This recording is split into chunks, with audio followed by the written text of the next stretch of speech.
Okay, everyone, today I'm doing this video and really pumped up, very focused. I want to get right into the reading.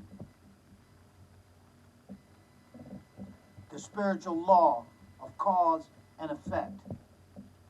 The startling but very apparent fact is that we do not obtain to the good of life by being moral or righteous alone, but we obtain good by creating good by the power of our faith and thought. As ye sow, so shall ye reap, is one of the world's most veiled and misunderstood sayings. For centuries, religious belief has held that Jesus meant that the moral, ethical, and lawful misconduct of man would be punished in the hereafter. Nothing could be further from the truth. This saying speaks only of the spiritual law of cause and effect. A seed sown in the garden of the mind shall reap the blossom thereof. For the subconscious mind is a garden, and like the garden of earth that knows only to cause things to grow, the garden of the subconscious mind knows only to create reality from the seed of thought. Whether this thought is moral or immoral, ethical or unethical, has nothing whatever to do with the inexorable process involved. Inexorable means a process that will happen no matter what. Nothing's going to get in its way because it's spiritual law and it functions 24/7, every second and every moment. For the seed having been planted must grow, and grow it will into physical fact unless the seed itself is uprooted and another planted in its stead. Freedom, the essence of mankind. Since we have likened mental processes to religious ones, and since we have said that God is the subconscious mind, and that the subconscious mind or God does not recognize the difference between good and evil, there will be those among you who will be quick to assume that a God who does not know that suffering and pain and disease and war and disaster are attacking his flock is little better than a God who purposely loses those forces upon them. Do not forget for an instant of a day in your life that you are free. That freedom is the most miraculous part of your existence. That freedom has allowed you to establish exactly what you are today and will allow you to establish exactly what you will be tomorrow. That freedom must allow you to obtain what to you is evil as well as good, otherwise it would not be complete freedom. The very essence of man's existence is a determination of what constitutes good and what constitutes evil and the subsequent choice of the good. For the good makes for progress and the evil retards progress, and the purpose of all mankind is progression and creation. Only by creating both good and evil can mankind judge the good and the road of progress. Even as you have nerves in your fingers so that when you touch a hot stove, the pain keeps you from burning your hand off, so the pain physically, circumstantially, and emotionally of evil is designed to keep you on the path of progress. God did not create evil. He simply endowed you with the prime function to create, and he allowed you to create what you will. He endowed you with the instinct of survival and progress so that when you create something contrary to your own good, the lesson should keep you from creating it again. But God made man only to create through thought. Beyond that, each man chooses his own road. Morality and spiritual law. It is a common misunderstanding that morality and ethics are at all times synonymous with good. Morality and ethics are man's conceptions of what is good, and in the main are right for any certain time and place, though they are constantly changing. But the irrefutable fact is that success and achievement and health and vigor are not directly the result of morality and righteousness.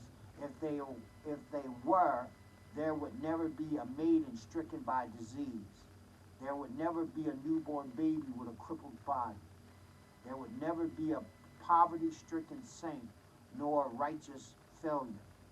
And the truth is that the world is full of these. So often you hear it said, I can't understand why all this bad luck has overtaken me.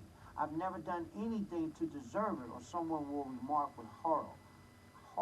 I work and I work, and yet everything I do seems to fail. Or again, I try so hard to do the right thing, and yet God always seems to be punishing me. Get those thoughts out of your mind. Bad luck doesn't overtake you. You create it. Success isn't the result of hard work. It's the result of right thinking. God doesn't punish you. You punish yourself. You punish yourself. You punish yourself. But the seed of failure is in the subconscious mind, and it will develop failure for you. Put the seed of disease in the subconscious mind, and it will develop disease for you. Put the seed of loneliness in the subconscious mind, and it will develop loneliness for you. Put the seed of unhappiness in the subconscious mind, and it will develop unhappiness for you. Evil, the tragic illusion. Evil, the tragic illusion. Evil, the tragic illusion. The importance of your neighbor. There is but one universal mind in which we all live, move, and have our beings. There are billions of conscious minds thinking into the universal subconscious mind, creating a physical reality with each thought that is sped with complete belief. This universal mind is reactive, creative, and it can create for your neighbor what you think into it for him. Now consider that very carefully. The universal subconscious mind tends to create for your neighbor what you think into it for him. And it tends to create for you what your neighbor thinks into it for you. Is it any wonder that the second most important commandment of Jesus was, love thy neighbor as thyself? Love thy neighbor as thyself. Love thy neighbor as thyself. For even as your neighbor regards you, so shall it tend to be done to you. Now, of course, you may be thinking of success, and your neighbor may be thinking of failure for you. And you may be successful, but only because the subconscious mind always acts. It always acts, and it acts on the thoughts behind which there is the most belief. Perhaps you haven't fully absorbed the idea of there being only one mind, or one universal subconscious mind, which we all use. May we point out to you the existence of thought transference, a phenomenon which can't be explained on any other premise than our all existing in the same ether or intelligence or mind. May we point out to you the existence of mental healing done without any overt contact with the person being healed. May we point out to you intuition or insight which enables a person to have the answer to a problem even though he has never figured it out. Even the infamous voodoo rites are not altogether superstition. Certainly the sticking of pens into a rag doll could never make any person sick, but the faith that accompanies such a pen sticking may cause a limb to wither, a fever to rise, a cure to affect itself, or a mountain to move. See no evil.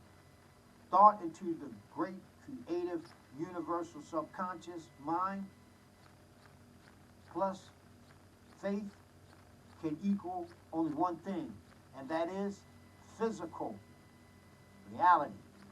It matters not whether the thought is good or evil. If the faith is there, it will manifest, for that is the law. Thought plus faith creates. Thought plus faith creates. Thought plus faith creates. It matters not whether the thought is good or evil. If the faith is there, it will manifest, for that is the law. Believe you will fail and you will. Believe you will succeed and you will. Believe you will be well and you will. Believe you will be sick and you will be. Believe you are unloved and you are. Believe you are unattractive and you are. Verily I say to you, if you have faith as a grain of mustard seed, you shall say unto this mountain, move hither, and the mountain shall move. Verily I say unto you, if you have faith as a grain of mustard seed, you shall say unto this mountain, move hither, and the mountain shall move. Verily I say, if you have faith as a grain of mustard seed, you shall say unto this mountain, move hither, and the mountain shall move. Evil could not be anything other than the result of a man's belief. Evil could not be anything other than the result of a man's belief. Observe the triad of the Orient. See no evil, hear no evil, speak no evil. Whence it follows like the night, the day, there then can be no evil. Stuttering mankind, grasping at the edges of truth, since the ancient civilizations of the Orient has never been thoroughly convinced that his belief could make his life godlike in beauty and abundance, harmony and achievement. Stuttering mankind. Stuttering mankind. Stuttering mankind, grasping at the edges of truth, since the ancient civilizations of the Orient has never been thoroughly convinced that his belief could make his life godlike in beauty and abundance and harmony and achievement. That's why I'm reading this book. Actually, I went out and got a little statue of these monkeys sitting on each other's shoulders, and one has a hand on his mouth, the other one has a hand on his eyes, and the other one has a hand on his ears. Normally I go get it, but it's too long because I'm looking at it right now. But the bottom line is this here. I might have it on here tomorrow. But all I'm saying is this. I'm on to something. I'm staying focused, staying on point, and I'm going to keep doing this. And I hope that someone discovers these videos, and if they don't, I know that I have a place where I have made a recording. And if no one else looks at these recordings, I am. And they're going to resonate with me. Especially if it's like a year from now. Even if I just watch them back to back. I have 365 videos because I'm going to do one or two every day. Tomorrow, I'm going to work very hard at doing two. As soon as I get up, I'm going out, I'm going to do a video. Right? Because I'm trying to produce at a high level. Okay? So, peace until you hear from me tomorrow.